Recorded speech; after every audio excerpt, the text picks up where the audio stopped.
My name is Joonathán. I was there today in Beta when she was shot dead.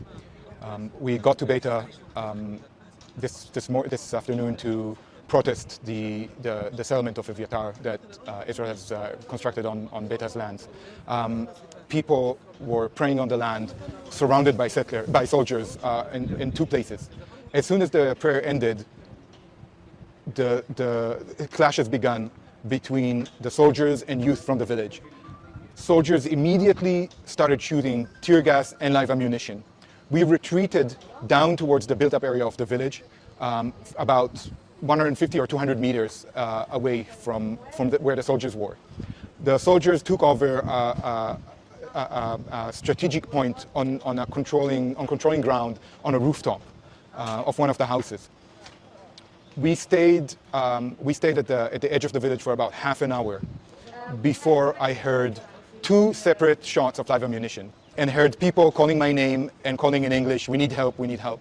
I ran backwards because she was about 10-15 meters behind me. I ran backwards into the olive groves and found her lying on the ground underneath an olive tree, bleeding to her death. The soldier had a clear line of sight to her. She was on her own with two other internationals.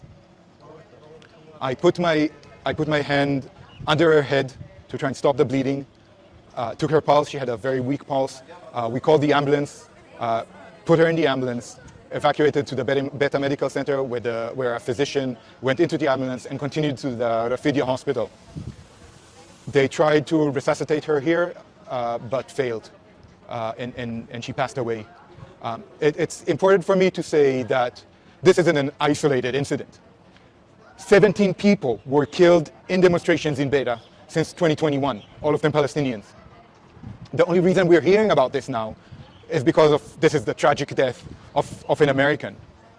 But this isn't an isolated incident. It is part of the repression of the Palestinian popular struggle. It is part of the Israeli escalation in the West Bank in recent months, and it is part of the genocide that Israel is perpetrating in Gaza.